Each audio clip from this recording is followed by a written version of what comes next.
cualquier invención en cualquier campo de la tecnología, por supuesto, incluyendo pues el tema de software, telecomunicaciones y nuevas tecnologías. Entonces ahí en concreto vemos pues que hay invenciones de producto, invenciones de procedimiento o ambas. Yo puedo tener patentes que protegen tanto el producto como el procedimiento de lo que sea de la tecnología que yo haya desarrollado. Entonces, importante, ¿cuál es el derecho más importante que tiene la patente? Y es este, es el derecho de prohibir. ¿De prohibir qué? Pues que alguien fabrique mi producto o que lo ofrezca en venta sin mi permiso, o si es un procedimiento, pues que alguien utilice ese procedimiento o alguna de las etapas sin mi autorización. Entonces, básicamente es como vemos ahí en el dibujito, eso es lo que hace una patente. Una patente impone como una especie de cerca, en donde, bueno, si usted quiere entrar a mi propiedad, si quiere utilizar mi tecnología, pues debe solicitar pues mi autorización. Aquí vemos unos ejemplos de invenciones de producto, entonces ahí vemos pues tecnología, por ejemplo, de videojuegos, ahí vemos unos controles, vemos algo que parece como un dispositivo móvil pues, de entretenimiento, vemos también a la derecha lo que pareciera ser en su momento el Nintendo Wii, que fue como muy revolucionario en su momento de captar movimientos pues, a control remoto, a distancia, y bueno, en general todo esto es lo que podemos considerar un producto que reviste pues una forma tangible y que puede ser el producto en sí mismo, todo el conjunto, o una parte de esos productos. ¿Listo? Entonces todo esto es susceptible de protección por patentes. Y aquí la otra categoría de invenciones, que son las invenciones de procedimiento, que suelen ser una secuencia de etapas conducentes a la fabricación de un producto resultado y normalmente, yo creo que esto todos lo conocemos, suelen ilustrarse pues con este tipo de esquemas, de diagramas de flujo, flujogramas, o lo que llamamos también algoritmos. Entonces ahí vemos pues la serie de etapas y las diferentes variantes o condiciones que se pueden ir dando y esto, ya lo vamos a ver más adelante, es la base, esta es la fuente, esta es la nuez del asunto en el tema de invenciones implementadas por computador, que es lo que finalmente es el objetivo pues, de esta charla. Este algoritmo, esto es lo que finalmente, esa secuencia de etapas, es lo que de alguna manera el desarrollador o el inventor es el que aterriza o concreta, tiene una buena idea, la convierte en un algoritmo, en un flujograma, y esto va a resolver un problema. Ya lo vamos a ver más adelante y finalmente esto es lo que, ese es el corazón de las invenciones implementadas por computador. Aquí un resumen en general de patentes. Entonces, insisto, la patente es un derecho de exclusividad. No existe una patente internacional, eso no es mentira. Si yo patento algo aquí en Colombia, que significa que tengo protección en todo el mundo, no, yo tengo que ir a cada país donde quiera tener protección a patentar específicamente mi invento. ¿Qué protegen las patentes? Pues invenciones. Recordemos, invenciones son soluciones a problemas técnicos. ¿Cuál es el tiempo de protección de una patente? 20 años. ¿Listo? Y vamos a ver algo muy importante que es algo que en patente se llama materia elegible y es aquello que puede llegarse a considerar patentar. Y bueno, la oficina de patentes acá en Colombia es la Superintendencia de Industria y Comercio. También es clave que lo sepan y un trámite de patente alrededor dura de unos 2 a 4 años. ¿Listo? Esto es algo muy rápido pero simplemente para que lo tengan ahí en el radar. Aquí algo importante que trae la ley de patentes, acá en la comunidad andina, que es la decisión 486 del 2000, que es nuestra legislación en materia de patentes, y hay algo muy específico en que no se considera una invención, o sea, que no podría ser susceptible de ser patentado, y es el software. Y aquí viene una discusión importante, y es lo que usualmente se tiene en el imaginario, que el software no es patentable, y eso por lo que lo dice ahí en la norma. En la norma uno va y busca qué no se puede patentar o qué no es una invención y aparece el software. Pero ya vamos a desarrollar qué es lo que significa software y por qué es que eso no se puede patentar. Pero sí yo puedo implementar o puedo patentar una invención implementada por computador que contiene un componente, en comillas, de software. Ya vamos a ver cómo tal. Entonces la prohibición dice que no se considera una invención los programas de ordenadores o el soporte lógico como tales o lo que se considera el software. Pero pues ya vamos a ver exactamente eso qué significa. Entonces, un software para la RAE es un conjunto de programas, instrucciones y reglas informáticas para ejecutar ciertas tareas de computador. Eso es un software. Es lo que quiere decir. Eso quiere decir que es un programa escrito en un lenguaje de programación para implementar un algoritmo. Entonces, como vemos, es algo muy aterrizado, es algo muy detallado. Y usualmente, pues, es un código binario cargado en un aparato basado en una computadora. Esto, así como tal, como yo lo estoy diciendo, no es patentable. ¿Listo? ¿Por qué? Porque la legislación dice, el software como tal no es patentable. Y aquí hay algo muy importante, es el efecto técnico directo. Ya vamos a ver. El software, o bueno, las invenciones implementadas por computador, para que puedan otorgarse y tener esa protección, deben tener un efecto técnico. Y ya vamos a ver. ¿Por qué? Porque las invenciones buscan eso. Recordemos, una invención, ¿qué es? Es una solución a un problema técnico. Entonces, ojo, hay muchos desarrollos tecnológicos, muchos software que ejecutan una serie de pasos, pero no resuelven un problema técnico, pese a que pueden cumplir las demás condiciones, pero no resuelven un problema. Entonces, eso es importantísimo tenerlo en cuenta si yo quiero hacer un desarrollo que pueda ser patentado. ¿Listo? Ya vamos a profundizar en eso. Entonces, ojo, el software no es lo mismo que una invención implementada por computador. Una está contenida en la otra y ya lo vamos a explicar. Entonces ahí vemos, entonces, una invención implementada por computador, que eso sí es lo que puedo considerar patentable, debe resolver un problema técnico de una manera novedosa e inventiva. Esos son los requisitos de patentabilidad. Entonces, ¿esto qué quiere decir? Ahí lo vemos un poquito en el gráfico. Entonces, hay un problema que yo identifico, un problema técnico. Luego hay una serie de pasos y una serie de etapas. Esto es lo que podemos llamar el algoritmo. Esta serie de etapas, este algoritmo, yo usualmente lo escribo en un lenguaje concreto, que es lo que vamos a llamar software. Entonces, lo que vemos ahí, que se llama programa, que está escrito en un determinado lenguaje, eso es lo que llamamos software. Y finalmente yo busco, al correr ese algoritmo en un lenguaje concreto, me va a dar una solución. ¿Listo? Entonces, lo que llamamos software hoy en día es la partecita que está en color cremita, que tiene el código, está escrito en ese lenguaje. Eso obviamente no es susceptible de patente. Pero lo que sí es susceptible de patente es lo que está atrás, lo que sustenta ese lenguaje, ese código, que son los pasos, el algoritmo, la secuencia de etapas. Eso es lo que yo puedo considerar patentable. ¿Listo? Entonces, ya vamos a entrar en detalle porque este algoritmo por sí mismo pues no produce resultados. Entonces, debo considerar cuáles son esos resultados que debe producir ese algoritmo cuando lo implemento en una máquina, ¿vale? Entonces, acá hay unos ejemplos de qué sí se puede considerar un efecto técnico y qué no. Entonces, por ejemplo, yo desarrollo un algoritmo que implemento en una máquina, pongámoslo así en general, que su efecto va a ser que produce o controla el frenado en un vehículo, o que hace que al correr ese algoritmo en una máquina me va a hacer más rápidas las comunicaciones entre dispositivos móviles, ¿sí? O me va a asegurar la transmisión de datos, o sea, me la encripta de alguna manera. Eso es lo que se pueden considerar efectos técnicos. ¿Qué no es un efecto técnico? Por ejemplo, efectos estéticos a un video o a una canción, o unos nuevos esquemas para un nuevo modelo de negocio, o un cálculo para un sistema de pensiones. Eso no se considera efecto técnico. Entonces ahí vemos que de alguna manera ese algoritmo incorporado en una máquina tiene que hacer, pongámoslo en estos términos, un cambio en el estado de cosas. Debo lograr que cambie algo en el mundo físico, en el mundo real, y como lo vemos, como por ejemplo, que frene un vehículo, que una comunicación entre dos aparatos sea más rápida. Eso es lo que podemos llamar efecto técnico.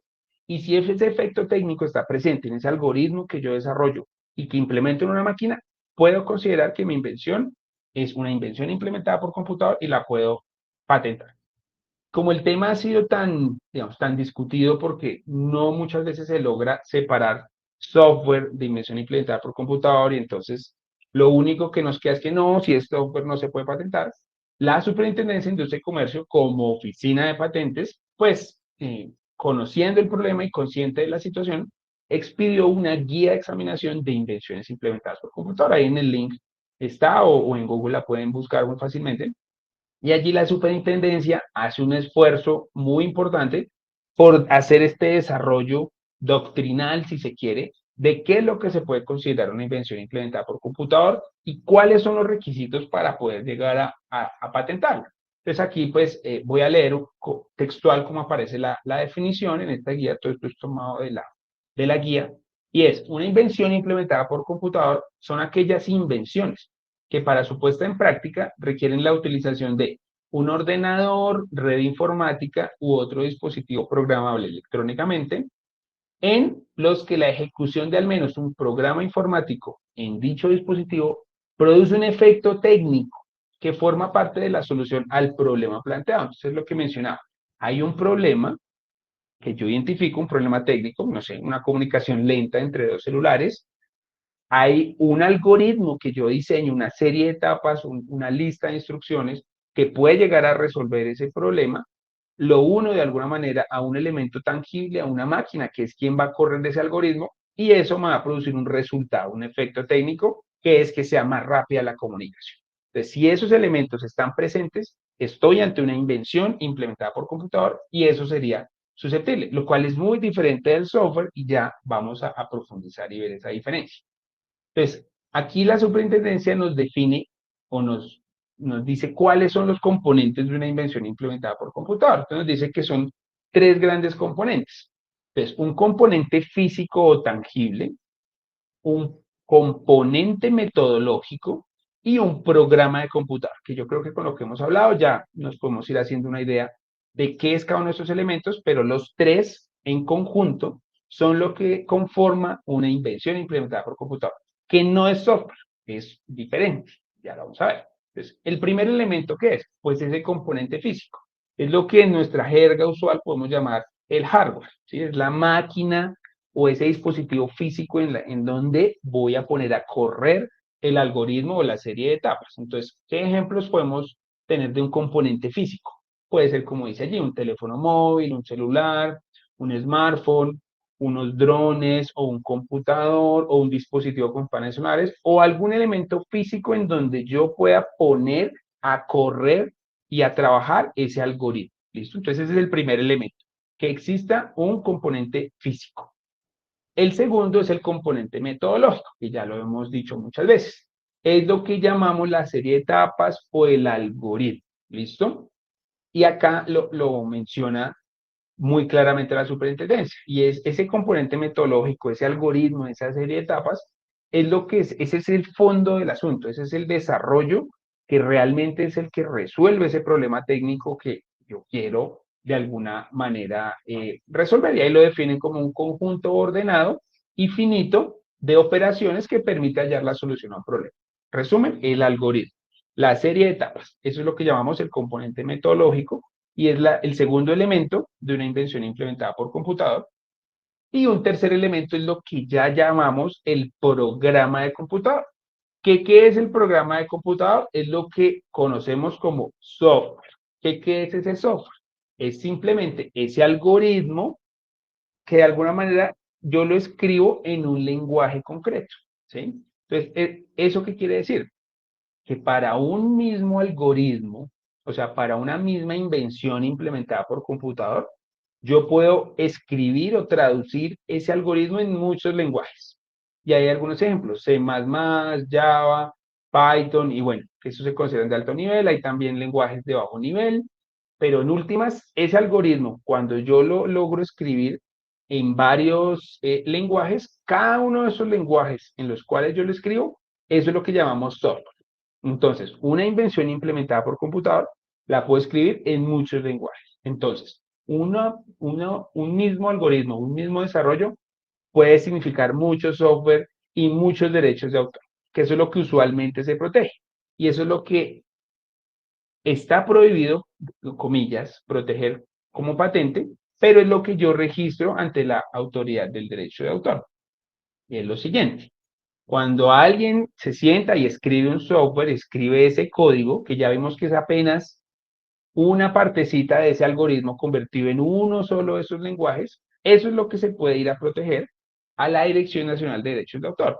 Pero esta protección resulta insuficiente. ¿Por qué? Porque como ya lo vimos, este algoritmo convertido en uno solo de los posibles lenguajes en los cuales podría estar escrito, listo, obtiene protección para ese lenguaje específico. Pero ¿y los demás? Entonces, todos los demás posibles o potenciales lenguajes en los cuales yo puedo convertir o escribir este algoritmo, pues están quedando sin protección. Y entonces, para yo realmente asegurar la protección del algoritmo, de la secuencia de etapas, que es finalmente el causante del efecto técnico, pues yo hago una combinación de todo. Protejo el algoritmo anclado a una máquina y anclado a uno o varios lenguajes y obtengo mi patente de invención implementada por computador. Y adicionalmente, en cada uno de los software o lenguajes en los que yo ya lo quiera aterrizar o escribir este algoritmo, pues también lo protejo por derecho de autor. Entonces, aquí es donde empezamos a ver la construcción de un portafolio. Entonces, para un desarrollo, para uno solo, para un algoritmo, que fue el que yo inventé o desarrollé para solucionar un problema concreto, ahí empezamos a construir portafolio. Entonces, podemos tener una invención implementada por computador y no sé, lo quiero escribir en 10 lenguajes como ejemplo, pues lo escribo en 10 lenguajes y esos son 10 protecciones de derecho de autor, 10 registros de ese software junto con mi patente implementada por computador, pues ahí ya yo empiezo a construir un portafolio que de alguna manera me va a proteger y me va a blindar de que alguien de pronto no venga y se apropie indebidamente de mi desarrollo. Entonces yo ya empiezo a protegerme jurídicamente de ese esfuerzo inventivo pues que yo ya hice. ¿Listo? Entonces ahí insisto, el software es simplemente esa parte literaria del código de este algoritmo. Entonces, cuando alguien les diga o desarrollen un código, un algoritmo y lo conviertan a un código y dicen, ah, protejámoslo por derecho de autor, registremos el software, ustedes ya saben que esa protección va a ser insuficiente. Porque alguien podría, con un esfuerzo inventivo, con ingeniería reversa, podría convertir ese código en otro lenguaje, registrarlo e incluso obtener la patente y pues simplemente se estaría apropiando indebidamente del desarrollo que ustedes hicieron. Entonces, ojo, entonces no es que el derecho de autor no sirva, sirve si está debidamente coordinado o anclado con derechos también de patente, de invenciones implementadas por computador. Entonces es como la idea, empezar a pensar en portafolio de derechos de propiedad intelectual. Y aquí ya, si ya me interesa a mí desarrollar una invención implementada por computador, pues ahí hay unas pequeñas recomendaciones. Entonces, ojo, el código no es la única revelación del invento. Ya saben, un algoritmo puede ser escrito en muchos lenguajes y eso puede generar diferentes códigos. Entonces, en la patente yo debo, de alguna manera, ilustrar cuáles podrían ser esos lenguajes, no los únicos, porque pueden ser en infinitos lenguajes. Entonces, simplemente doy como una idea, describo cómo es ese flujograma, describo cuáles son las etapas que voy llevando a cabo y cómo van desarrollando el problema técnico y hago unos pequeños ejemplos. ¿Listo? Entonces, en general, esa es como la manera en la que se debería redactar o hacer una patente de una invención implementada por computador, siempre sustentado por diagramas, por figuras y explicando el paso a paso de las etapas que van surtiendo este desarrollo. Y aquí, de nuevo, parte también del portafolio que se puede construir en una invención implementada por computador son los diseños industriales. Entonces, insisto, es una reunión de líneas o combinación de colores que tiene la finalidad de proteger esa apariencia externa. Lo vemos, ya lo he explicado, en el tema de los celulares o en el tema de las aplicaciones. Aquí vemos ya un ejemplo, por ejemplo, el diseño del icono, el diseño de las interfaces gráficas que vemos en las páginas de internet, en las plataformas de streaming, todo eso está sujeto también al derecho de propiedad intelectual, específicamente con diseños industriales. Entonces, esto también es muy importante porque la parte gráfica, yo creo que al ver simplemente algunos dibujitos de los iconos, de las formas, ya uno automáticamente sabe de qué plataforma le están hablando. Yo creo que los que son usuarios de plataformas de streaming, cuando ven la interfaz de Netflix y la comparan de pronto con la de, no sé, Amazon Prime o con la de HBO, ya se van viendo como diferentes cosas y eso también va generando como recordación en el consumidor y eso finalmente eso es lo que busca uno con los derechos también de propiedad intelectual. Generar esa exclusividad, generar que el consumidor te diferencie un poco de la competencia. Y eso también lo logran los diseños industriales. Y aquí ya para cerrar, un ejemplo exitoso de cómo utilizar adecuadamente un portafolio completo de propiedad intelectual. Entonces ahí vemos todos los diferentes esquemas de propiedad intelectual, las patentes, las marcas, los diseños industriales, los secretos empresariales, los derechos de autor y otros activos intangibles, como cuál, los datos. Fíjense también la idea que los datos que ustedes capturan en las bases de datos de las aplicaciones que desarrollan o de las invenciones que desarrollan, también eso de alguna manera es susceptible de explotarse comercialmente, obviamente respetando la legislación, respetando si hay temas de privacidad y protección de algunos datos, pero todo eso es susceptible de explotarse económicamente. Entonces aquí vemos en la pantalla el portafolio de patentes de Netflix. Yo hice una búsqueda, me salieron más o menos 350 patentes a nombre de Netflix. En otra fuente que consulté aparece que tiene más o menos 900 patentes y bueno, y ahí vemos la portada de una de esas patentes, precisamente en donde el solicitante es Netflix, y ahí vemos cómo aparece una partecita de un diagrama de flujo de seguramente una invención, pues que tiene que ver con los servicios que presta. Aquí vemos las tecnologías en el diagrama de barras superior, vemos el tipo de tecnologías que Netflix está protegiendo por patente y ahí vemos pues que hay unas relacionadas con en sí mismo el streaming, otros con temas de diseños, otros con temas de videos y otros de temas de la red como tal y la velocidad de la red y bueno, en general ahí vemos la distribución tecnológica y hacia dónde Netflix le está apuntando fuertemente en sus desarrollos tecnológicos. En el cuadrito de abajo vemos las empresas a las cuales Netflix le está licenciando sus tecnologías. Entonces vemos que a Google, por ejemplo, le licenció 53 patentes. ¿Licenció qué quiere decir? Pues que se la presto y usted me da en contraprestación unos beneficios económicos. Entonces ahí vemos que Netflix, lo que les decía, la idea de la patente no es que yo solito la explote, sino veo que a algún competidor le puede interesar, un competidor está interesado, pues que podamos llegar a unos acuerdos y que todos nos beneficiemos de la tecnología. ¿Listo? Si esto no fuera así, insisto, no podríamos tener acceso a esas plataformas hoy en día o a los celulares o en general a los nuevos avances tecnológicos si no existiera estas dinámicas entre estas grandes empresas de licenciarse las tecnologías a cambio de beneficios económicos, pues no habríamos llegado a los saltos tecnológicos que vemos hoy en día. Entonces, esto también es muy importante, que estos portafolios de patentes son robustos precisamente para yo poderlos utilizar. Y utilizar implica eso, también hablar con la competencia y que de alguna manera todos resultemos beneficiados.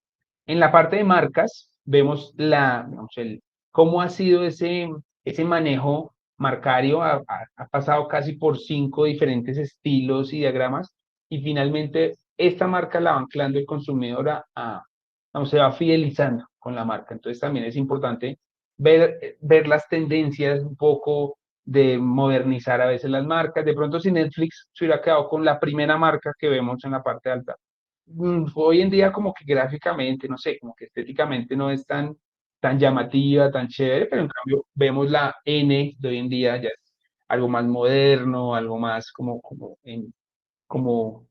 alineado a las tendencias un poco de hoy, de los nuevos consumidores. Entonces es eso, también es cómo explotamos estas marcas y cómo las marcas van ganando poder y van ganando recordación y finalmente eso es lo que el consumidor va a recordar y va a preferir mis servicios por encima de otros.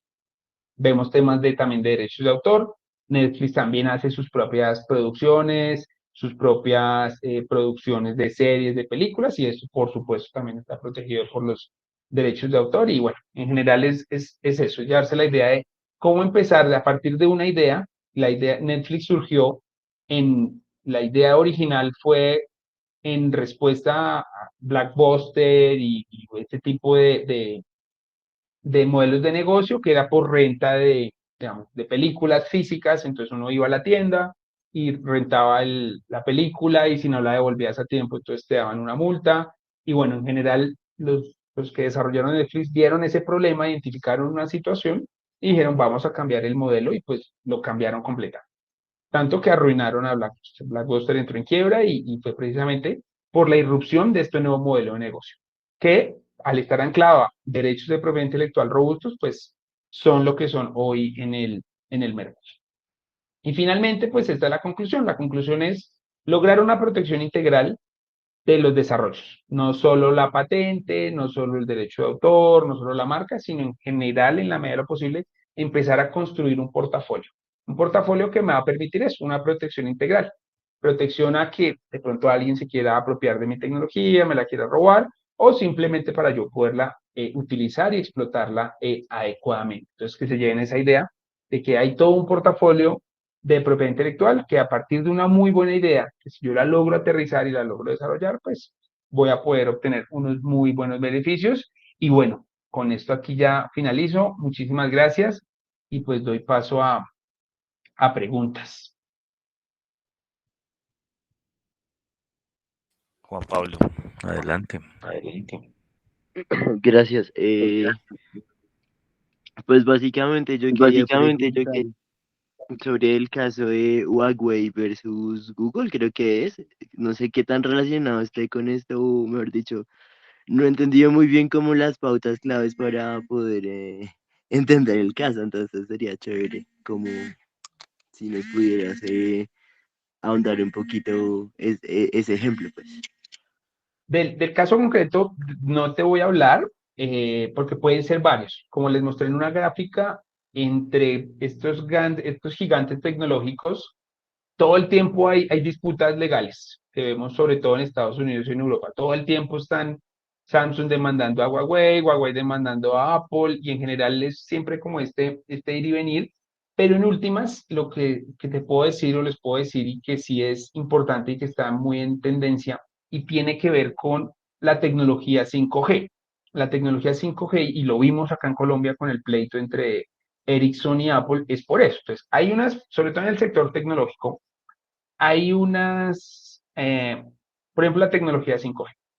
La tecnología 5G es algo que se considera en el mundo de las telecomunicaciones, está catalogado como una tecnología esencial.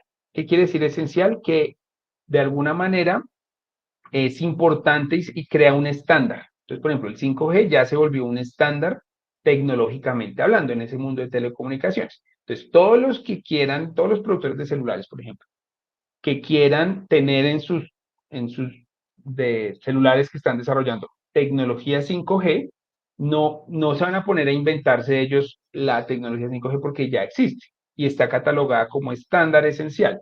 Entonces, básicamente, ¿esto qué quiere decir? Que una tecnología que se considere estándar esencial, el dueño de esa tecnología, el que se la inventó, está de alguna manera obligado a licenciarle la tecnología a los competidores que la soliciten, porque se considera un estándar y se considera esencial. Entonces, como ya el 5G se considera un estándar esencial, todo aquel que quiera utilizar esa tecnología puede ir al dueño de esa patente, pedirle la autorización, llegar a unos acuerdos económicos y simplemente pagar unas regalías y él te presta la tecnología para que tú la puedas incorporar en los celulares nuevos que vayas a desarrollar. Entonces, muy seguramente el pleito tiene que ver con eso, porque de pronto se licenció una tecnología y no pagaron a tiempo, no sé, las regalías, o el dueño de la patente se está negando un poquito a darte toda la información, y bueno, en general es como ese tire y afloje, pero en últimas redundas en eso, en que se pactó de pronto alguna cláusula o alguien no está respetando las condiciones que se pactaron para licenciarse esa tecnología. Y en general esos son los pleitos que hoy en día vemos entre estos grandes gigantes tecnológicos. Tienen que ver con eso, con los estándares esenciales y con estas nuevas tecnologías que de alguna manera ya se están obligando a licenciarse y a prestarse. Gracias.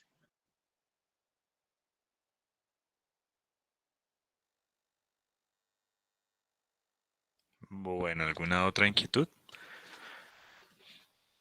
Listo, entonces, Andrés Mauricio, muchas gracias por tu participación, muchas gracias por asistir a este espacio, también por recibir la invitación del Programa Nacional de Egresados y por toda tu gestión dentro de esta charla, ¿vale? Bueno, muchísimas gracias y bueno, espero que les haya gustado. Y hasta una Listo, próxima oportunidad. muchas gracias. Bueno, chao. Hasta luego.